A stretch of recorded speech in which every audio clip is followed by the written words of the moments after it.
Praise the lord. ఆశ్చర్యకరుడును మన విమోచకుడునైన యేసుక్రీస్తు ప్రభువారి శ్రేష్టమైన నామమునకు స్తోత్రము కలుగునుగాక. ఆమేన్. ప్రభువునందు ప్రియులారా, ఈ దినము ఆగస్టు 25 ఆదివారపు ఉదయకాలము వేళ దేవుని వాక్యము వింటున్న మీ అందరికీ దైవజనునిగా living prayer fellowship ministries international మా పరిచర్య పక్షముగా నా హృదయపూర్వకమైన శుభములు. ప్రభువు మిమ్మును మీ కుటుంబమును ఆశీర్వదించి వర్ధిల్ల చేయునుగాక. మిమ్మును సంపూర్ణమైన తన కృపచేత నింపి నడిపించునుగాక.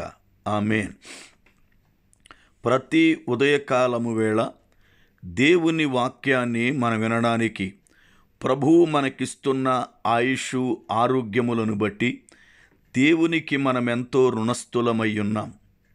ఈరోజు కూడా దేవుని వాక్యాన్ని వినడానికి మన హృదయాలను సిద్ధపరచుకుందాం. రండి, దేవుని వాక్యమును చదువుకుందాం. కీర్తన గ్రంథము 34వ కీర్తన 9వ చరణం. యెహోవా భక్తులారా, ఆయన యందు భయభక్తులు ఉంచుడి. ఆయన యందు భయభక్తులు ఉంచువానికి ఏమియు కొదువలేదు. ప్రార్థన. సర్వకృపానిధివైన పరమ తండ్రి, మీకు వందనాలు స్తోత్రాలు చెల్లిస్తున్నాను. మీ మహాకృపను బట్టి మమ్ములను ప్రేమిస్తూ మా ఎడల మీరు చూపుతున్న వాత్సల్యత కొరకు వందనాలు. ఈ దినము మీ వాక్యము వింటుండగా మాతో మాట్లాడండి, మమ్ములను బలపరచండి, మీ సహాయము అనుగ్రహించండి. వాక్యము వింటున్న నీ బిడ్డలలో ఎవరైనా అనారోగ్యముతో ఉంటే సంపూర్ణ స్వస్థత దయచేయండి. ఆరోగ్యమును శక్తిని అనుగ్రహించండి. అలాగే కుటుంబ ఆర్థిక పరిస్థితులను బట్టి కృంగి ఉంటే వారిని లేవనెత్తుమని ప్రార్థన చేస్తున్నాను. ఇంకనూ మారు మనసు పొందక నశించిపోతున్న వారితో మాట్లాడండి. రక్షణ పొందునట్లుగా నీ సహాయము దయచేసి మీ రాకడకు అట్టి వారిని సిద్ధపరచండి. రక్షించబడిన వారిని సంఘమందు, విశ్వాసమందు, ఆత్మయందు, వాక్యమందు, సహవాసమందు స్థిరపరచండి. ఈ దినమున మీ వాక్యము చేత మమ్ములను నడిపించండి. యేసు నామమున ప్రార్థిస్తున్నాను పరమ తండ్రి. ఆమేన్. ప్రభువునందు ప్రియులారా, ఈ యొక్క యూట్యూబ్ ఛానల్ని సబ్స్క్రైబ్ చేయండి, లైక్ చేయండి, షేర్ చేయండి. ప్రక్కనే ఉండే బెల్ గుర్తును ప్రెస్ చేయండి. ప్రభువు అందిస్తున్న ప్రతి వర్తమానాలను విని ఆశీర్వాదం పొందాలని దైవజనునిగా నా మనవి. యూట్యూబ్ ఛానల్లో గురువారం రాత్రి ఆరాధన, శుక్రవారం పగలు ఆరాధన, ఆదివారపు ఆరాధన, బుధవారపు ఆరాధన, ఈ రీతిగా సంఘాల్లో జరుగుతున్న ఆరాధనలు వర్తమానాలుగా ఇవ్వబడుతున్నాయి. గనుక దేవుని పిల్లలైన వారు అవకాశం ఉన్నంత మట్టుకు వాక్యం వింటూ ఆత్మీయముగా బలపడాలని ప్రభువు పేరట మనవి. ఈ దినము ఆదివారం. ప్రతి ఒక్క క్రైస్తవుడు ప్రభువు యొక్క పునరుద్ధానమును జ్ఞాపకం చేసుకొని భయభక్తులతో ఆరాధించవలసిన దినం. దేవుని యొక్క మందిరానికి వెళుతున్నారా, లేక ఏవేవో సాకులు చెప్పి మానివేస్తున్నారా? దేవుని మందిరములో మహిమ బలముల ప్రభావముంది. ఆయన సన్నిధిలో సంపూర్ణ సంతోషముంది. మనము పొందుకునే ఆశీర్వాదము ఆయన సన్నిధి నుండే మనకి వస్తుంది. గనుక దేవుని మందిరాన్ని విడిచిపెట్టకుండా తప్పనిసరిగా వెళ్ళి దానిలో పాలు పొందండి. ప్రభువు ఆశీర్వాదము మీకు కలుగుతుంది. మనము చదువుకున్న కీర్తన గ్రంథము 34వ కీర్తన 9వ చరణములో, యెహోవా భక్తులారా, ఆయన యందు భయభక్తులుంచుడి, ఆయన యందు భయభక్తులు ఉంచువానికి ఏమీయూ కొదువలేదు అని మాట్లాడాడు. ఈ స్థలములో యెహోవా యందు భయభక్తులుంచండి అని చెప్పక యెహోవా భక్తులారా అని సంబోధించాడు. అంటే లోకములో యెహోవా భక్తులు కానివారు కూడా ఉన్నారు అని అర్థం. భక్తుడు అనగా దేవునిని భయముతోనూ శ్రద్ధతోనూ ఆరాధించేవాణ్ణి భక్తుడు అంటారు. అనగా దేవునిని హృదయమందు దాల్చుకొని ఆయన సన్నిధిలో ఆయన చెప్పిన ప్రతి మాటను వింటూ ఆయనలో ఎదుగుచు వర్ధిల్లువాడు భక్తుడై ఉన్నాడు. పరిశుద్ధ గ్రంథమును బట్టి మనము గమనము చేస్తే లూదియా అనబడుతున్న ఆ స్త్రీకి దైవభక్తి కలిగిన స్త్రీ అని నామకరణముంది. అంటే దేవుని ఎడల ఆమెకున్న భక్తి, ఆమె చూపినటువంటి శ్రద్ధ ఎంతో శ్రేష్టమైంది. మన జీవితాలలో కూడా దేవుని యందు భయభక్తులు కలిగి ఉండడం అనేది చాలా ప్రాముఖ్యం.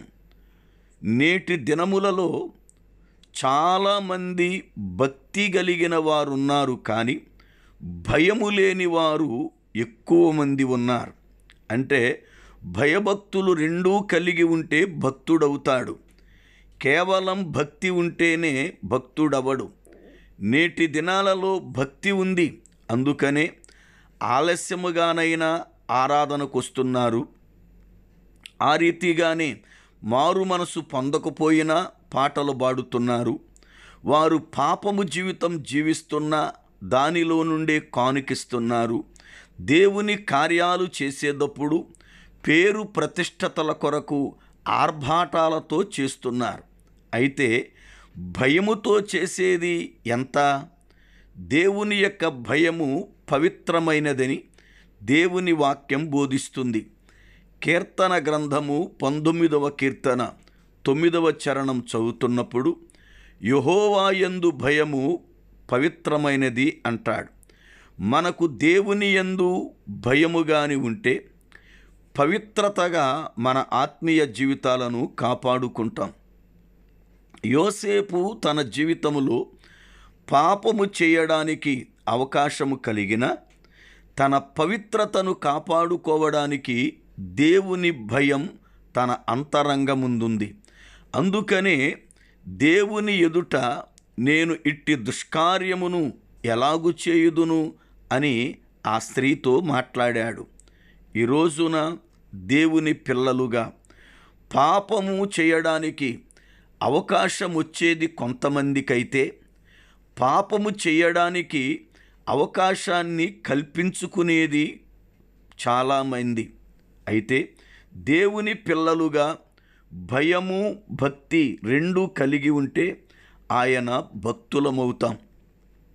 ఆయన భక్తులైన వారిని ఆయన నిత్యము కూడా కాపాడుతున్నాడు.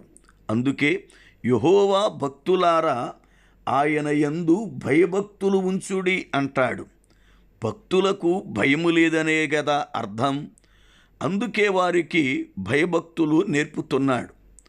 దేవుని వాక్యం వింటున్న సోదరుడా, సోదరి, మీ ఆత్మీయ జీవితాన్ని ఎలా కట్టుకుంటున్నారు?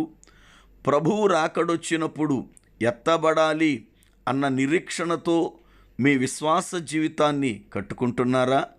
లేక ప్రభువుని నమ్ముకుంటే ఏదో లోకములో దీవించబడతాము అని ప్రభువు దగ్గరికి నామకార్థంగా వెళ్ళి అలాంటి జీవితాన్ని జీవిస్తున్నారా?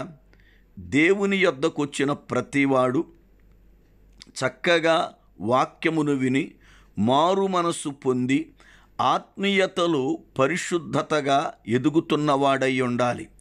ప్రభువు రాకడ అతి త్వరితం. ఇప్పటికే లోకములో ఎన్నో సూచనలు మనం చూస్తున్నాం. ఎక్కడ చూచినా ప్రభువు రాకడకు ముందు జరిగే సంభవాలు ముందుగానే ప్రభువారు చెప్పినట్లుగా మన కన్నులకు కనబడుతున్నాయి. ఎక్కడ చూసినా నీతి, యథార్థత, పరిశుద్ధత, న్యాయము, సత్యము ఇవేమీ లేవు. ఎక్కడ చూచినా అన్యాయం, దుర్మార్గత, హత్యాకాండ, మానభంగములు, మోసపు క్రియలు, ధనాపేక్ష విచ్చలివిడిగా సంఘాలలోనూ లోకములోనూ ఏలుబడి చేస్తున్నాయి. గనుక ఇహలోక మాలిన్యం మనకంటకుండా మన ఆత్మీయ జీవితాలను మనం ఎంతగానో వాక్యము చేత కట్టుకోవాలి. ప్రతి ఉదయం లేవగానే ప్రార్థన, వాక్య ధ్యానము క్రైస్తవునికి తప్పనిసరిగా ఉండవలసిన అలవాట్లు. అయితే మన ప్రార్థన ఏదో లోక అవసరతల కొరకో, లోక అక్కర్ల కొరకో కాదు, కానీ దేవునితో సహవాసం పెరగడానికి, దేవునిలో బలపడ్డానికి, ఆయన అనుగ్రహించే ఈవులను పొందుకోవడానికి ప్రార్థన చాలా అవసరం. మనము దేవుని యందు భయభక్తులు కలిగి ఉన్నప్పుడు చెడుతనమును విడిచిపెడతాం.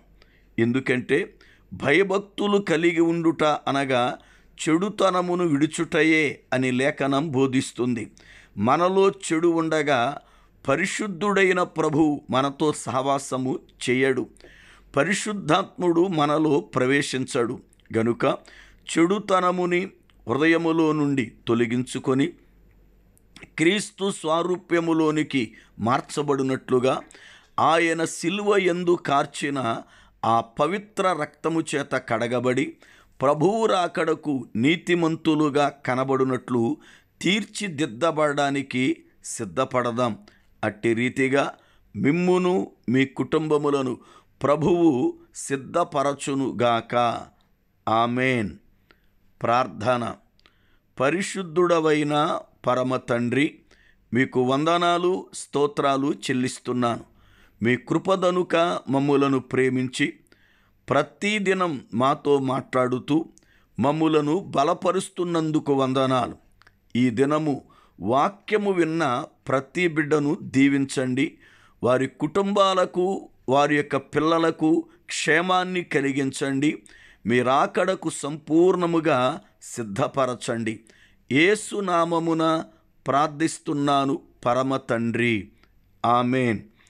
మన పరమ తండ్రి అయిన దేవుని శ్రేష్టమైన ప్రేమ, ఆయన కుమారుడు మన రక్షకుడైన యేసు ప్రభువారి కృప, పరిశుద్ధాత్మ దేవుని యొక్క అన్యోన్య సహవాసము, ఆయన సన్నిధి మనకు తోడైయుండి నడిపించునుగాక.